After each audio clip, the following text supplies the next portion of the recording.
وبركاته دمانتي وأذن سلامي إلهي وحان إذن كجرجينيا عمري دير عبادة دميسترني عافمادا مركزتو جوجتان كسو دوادا channelكس أنفع عديكو آدي أما هدسن ما أنتو وحان جعليستينا إذن لودا أقول لبوح لبدا صوح وكسابسن إناد آدي وقت حدرتيد أما أو إلاليسيد لبدا صوح وامحي لبدا صوح لقيا بنا إسبيدينيسيد لبدا صوح ku keeni karaan dhibaatooyin badan hadii aad ka taxadarin marka labadaas waxa way kan koowaad waxa way fakarkaaga markii aad tahay kali ama cidlo ama kaliga joogtid midka labaad ee ah ereyada ama waxa hadalka aad dhaxdid oo ina uga taxadartid tahay aad labadaba waqtiga aad ka taxadaraysid iyo sababta uga taxadaraysid idibka keeni karaan waxyaabo badan ay keeni karaan waqtiga ka taxadaraysid waxa fakarkaaga marka kaliga tahay ereygaagana marka xanaaqsan tahay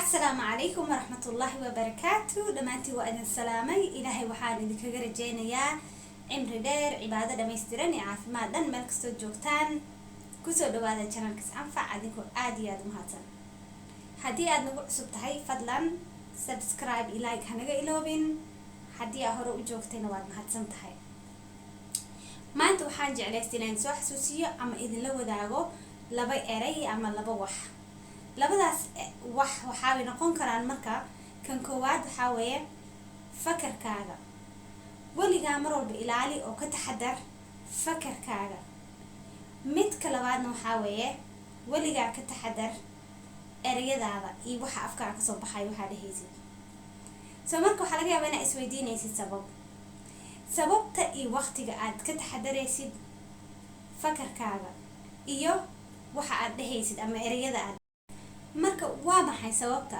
aad uga taxadaraysid ama aad u ilaalinaysid fakarkaaga tusaale ahaan sababta koowaad waxa weeye aad u ilaalinaysid fakarkaaga fakarkaaga haddii aad ka taxadarin saa u fakaraysid iyo waxaad ka fakaraysid siiba markaad tahay kaligaa markaad joogtid oo cidla joogtid kaliga sababta ah waxa laga yaabaa inaad si qaldan u fakartid ama wax qaldan iska dhaadhicisid tusaale ahaan wax hadda ka hor ku hagaagi waaye inaad adiga isku ama aragtay aad isku eedaysid oo dhaxdid waxaan waxa u sameyn waaye anaa qalday anaa saan sameeyay anaa dadka ka daciifsan anaa dadka ka aqoon yar anaa dadka ka orod gaaban waxyaabo qaldan inaad iska dhaadhicisid oo waxaas waxba ka jirinba taas marka ayay dhib i dhaawac u keenaysaa adiga kowna waxay dhaawacaysaa maskaxdaada waxayna kugu noqonaysaa caqabad weyn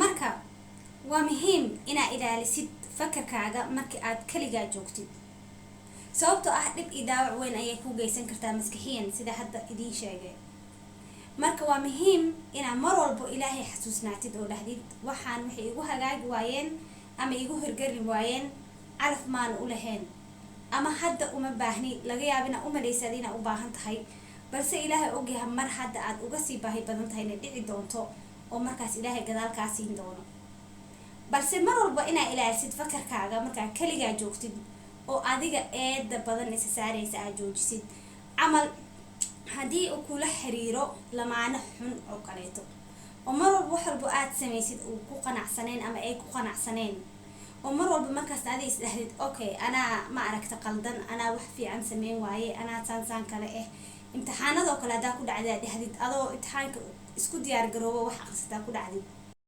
marka waa muhiim inaad ilaalisid fakarkaaga markii aad kaligaa joogtid sababtoo ah dhib i dhaawac weyn ayay ku geysan kartaa maskaxiyan sida hadda idiin sheegay marka waa muhiim inaad mar walba ilaahay xasuusnaatid oo dhahdid waxaan waxay igu hagaagi waayeen ama igu hirgari waayeen calaf maana u lahayn ama hadda uma baahni laga yaabina umalaysaad inaad u baahan tahay balse ilaahay ogyahay mar hadda aad uga sii baahi badan tahay inay dhici doonto oo markaas ilaahay gadaalkaa siin doono balse mar walba inaad ilaalisid fakarkaaga markaa kaligaa joogtid oo adiga eeda badan isa saaraysa aad joojisid camal haddii uu kula xiriiro lamaano xun oo kaleeto oo mar walba wax walba aad samaysid uu ku qanacsaneen ama ay ku qanacsaneen oo mar walba markaas aad isdhahdid okay anaa ma aragta qaldan anaa wax fiican sameyn waaye anaa saan kale imtixaanadoo kale hadaa ku dhacday dhahdid adoo imtixaanka isku diyaar garoobo wax aqrisataa ku dhacdid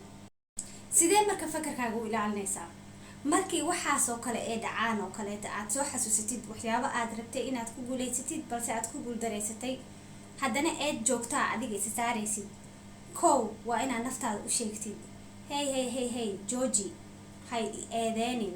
naftaada waa inaad la dagaalantid oo dhahdid kow waxa ani waa isku dayay intii tabarteyda ah, maana gaabinin, waa dadaalay, waa duceystay, wixii way i hirgeli waayeen, marka iska ilow ama mar kale isku day ood adiga usoo diyaar garowday. ba marnane hays eedeenin, marnaba hays dhihin maxay ahayto dadkaad ka hooseysaa ama dadkaasaane, qofna haysku barbardhigin. qof kula mida ma jiro, qof kasta waa gooni, qof kastana qofka ilaahay ka dhigay ayuu yahay. qof kaa fiican ma jiro, qof aad ka fiican tahayna ma jiro. qofka ugu fiican adduunka waa qofka jannada laga helo. marka ilaali fakarkaaga mar walbo, weliba markaa midkii labaad laga yaabo inaa isweydiinaysa muxuu yahay ama muxuu noqon doonaa. sida horeyda kugu soo sheegay, midka labaad waxaa weeye ereyada ama hadalka afkaaga kasoo baxaayo. ereyada iyo maxay ahayto iyo hadalka afkaaga kasoo baxaayo waa aad iyo aad inaa uga taxadirtid. goormay marka taxadaraysaa? mar walbaa ka taxadaraysaa, balse siiba marka xanaaqsan tahay. sababtoo ah marka xanaaqsan tahay 100% waxaa laga yaabaa inaad maxaaragtay iskontarooli karin ama aad u caraysan tahay oo meel xun ay kaa marayso. laga yaabo inaad ereyo xunxun dad ku dhahdid, dad aad u jeceshaa ama aad kuugu dhow ama aad naftaada iyo noloshaada muhiim ku ah, sida lamaanahaagoo kale, walaalahaayoo kale, asxaabtaadoo kale, caruurtaadoo kale, dadkii adi ma aragtay aad wax la baranaysa ma la shaqaynaysay, dad adi aad kuugu dhow. marka waxa aad dhahaysid waa inaa ilaaliso. midkii labaad laga yaabo inaa isweydiinaysa muxuu yahay ama muxuu noqon doonaa. sida horeyda kugu soo sheegay, midka labaad waxaa weeye ereyada ama hadalka afkaaga kasoo baxaayo. ereyada iyo maxay ahayto iyo hadalka afkaaga kasoo baxaayo waa aad iyo aad inaa uga taxadirtid. goormay marka taxadaraysaa? mar walbaa ka taxadaraysaa, balse siiba marka xanaaqsan tahay.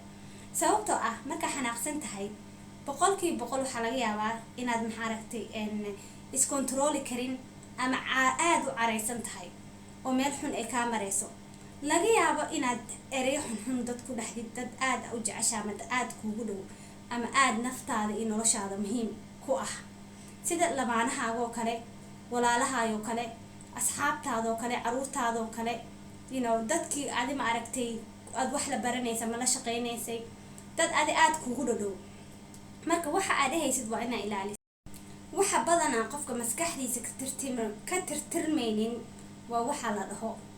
haddaa ciyaal maanta dishid, si kastoo u dishid, yaraantaad haddii lagu soo dili jiray, hadda kama sheekeyn kartid xanuunkaas exactly siduu yahay, balse waa xasuusanaysaa qaabkay wax u dhaceen iyo waxa lagugu dhuftay. balse haddii qof wax ku dhaho, erey xun ku dhaho, laga yaabo ereygaas ilaa hadda inaa xasuusatid. sababtoo ah maskaxda way duubtaa waxyaabaha emotionka ku saabsan. hadallada xunxunna emotionka iyo waxay abaaraan maskaxda, dareenka wadnaha iyo fakarka maskaxda. soo markaa hadal xun dhahaysid, qof kale ayaad dhaawacaysaa. laga yaabo adiga xataa in hore lagu soo dhaawacay ood u malaynaynin waxaas inaa qof dhaawacaysa, balse ay normal kula tahay. balse markasta ogow wixii adiga caadi kula ahaa ama dadkii adiga kugu soo sameey caadi la ahaa inaysa caadi ahaynna qof kasta ku samaysid. waana muhiim. waxa badanaa qofka maskaxdiisa ka tirtirmaynin waa waxaa la dhaho. haddaa ciyaal maanta dishid, si kastoo u dishid, yaraantaad haddii lagu soo dili jiray, hadda kama sheekeyn kartid xanuunkaas exactly siduu yahay, balse waa xasuusanaysaa qaabkay wax u dhaceen iyo waxa lagugu dhuftay. balse haddii qof wax ku dhaho, erey xun ku dhaho, laga yaabo ereygaas ilaa hadda inaa xasuusatid. sababtoo ah maskaxda way duubtaa waxyaabaha emotionka ku saabsan. hadallada xunxunna emotionka iyo waxay abaaraan maskaxda, dareenka wadnaha iyo fakarka maskaxda. soo markaa hadal xun dhahaysid, qof kale ayaad dhaawacaysaa. laga yaabo adiga xataa in hore lagu soo dhaawacay ood u malaynaynin waxaas inaa qof dhaawacaysa, balse ay normal kula tahay. balse markasta ogow wixii adiga caadi kula ahaa ama dadkii adiga kugu soo sameey caadi la ahaa inaysa caadi ahaynna qof kasta ku samaysid. waana muhiim. waana muhiim inaad taas mar walbo ilaalisid. siiba waxaa rabaa inaan la dardaarmo dadka social media ku jiro ama dadka aad u isticmaalo. fadlan ka taxadar waxaad dhehaysid, waxaa soo gudbinaysid, sababtoo ah maalin ayaa adduunka ka tagi doontaa. si kastoo adiga uga tirtirtay akaankaaga, badanaa waxa social media galo way adag tahay siday uga baxaan. hadda ka hor waxaa jirta sheeko aan maqlay, wiil oo Soomaali ah wuxuu ku jiri jiray wax wasaq oo dadku u diri jiray emailka marka wuxuu ka dhigay automatic inuu ma aragtay adiga mar walba dadku u dhaco, marka asagoo u baahnayn inuu mar walba fariisto diro, hal mar meel u taabtay bas wixii asaa istirtiraayo. wiilkii maalmaha ka dhimay mid ah wuu dhintay. marka wiilkii waxaa ogaa dad yaqaanay waxaas ama u diri jiray ama u sheegay ogaa. wiilkaasoo mar hore dhintay ayaa wixii hore usii socon jireen. wixii markaa qaab loo joojiyaa la waaye, sababtoo ah passwordkiis asaga unbaa haystay, asaga unbaa yaqaanay. marka way adkaatay in laga tirtiro. ilaa hadda markaa yowmul qiyaamo wuxuu badan tahay in xaggale ilaah u cafiyo ama si kale u tirtirmaa ma ogiye, waxaas way sii soconayaan, dambigaasna wuu sii jirayaa. so marka wax walbo aad dhahdid ama wax xun kasta oo qof aad ku taakulaysid, ogow in adiga ay ku daba taagnaanayaan. wax walba oo xun aad soo gudbisid, ogow in maanta maalin ka baahi badan tahay, aad ka daciifsan tahay, ee kugu noqon doonto caqabad aad ka gudbi karin ilaa ilaahay uu ku cafiyo mooye. marka walaal ka taxadar waxa aad dhahdid iyo waxa aad ku fakartid, cause labadoodaba waa weapon aad iyo aad u adag, waa hub aad iyo aad u adag oo u baahan inaad ilaalisid, aad iyo aadna uga taxadartid, si fiican u isticmaashid. wixii markaa qaab loo joojiyaa la waaye, sababtoo ah passwordkiis asaga unbaa haystay, asaga unbaa yaqaanay. marka way adkaatay in laga tirtiro. ilaa hadda markaa yowmul qiyaamo wuxuu badan tahay in xaggale ilaah u cafiyo ama si kale u tirtirmaa ma ogiye, waxaas way sii soconayaan, dambigaasna wuu sii jirayaa. so marka wax walbo aad dhahdid ama wax xun kasta oo qof aad ku taakulaysid, ogow in adiga ay ku daba taagnaanayaan.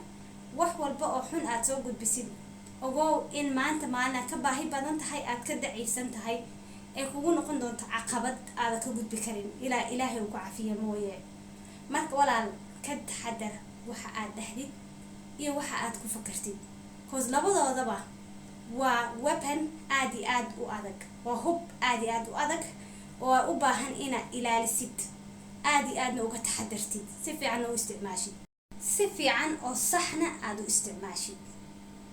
marka maanta xasuusintayda walaalayaal waa iga intaas. waa inoo mar dambe xiise leh haddii eebaha wada la idmo. aad iyo aad u wada mahadsantihiin insha allah. waa idin wada salaamayaa. dadka lasii wadaag, subscribe-na ha iloobin, like adoo aad iyo aad u mahadsan. insha allah waan sii socon doonaa, markii dambe waqti u helo waa idin la soo wadaagi doonaa wixii xasuusin ah aan isdhaho walaalaha la wadaag. marka waad mahadsantihiin.